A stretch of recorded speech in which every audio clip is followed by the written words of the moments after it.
ल हेर्नुहोस्, यो बुढी आमाको रक्सी खाएर यो हालत भएको छ। कुनै पनि बुढी बाबा आमा दाजुभाइ दिदीबहिनी हो, चाहे जवानी हो चाहे बुढा, रक्सी खाएर यो हालत छ यो आमाको।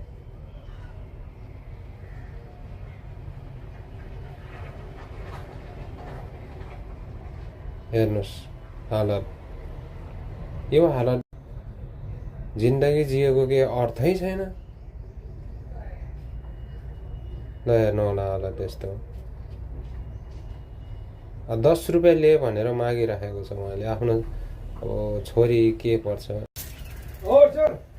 या यस्तो मिस्त्र कोही होला। के हो कस्तो मान्छे है बस्नु भएन के हो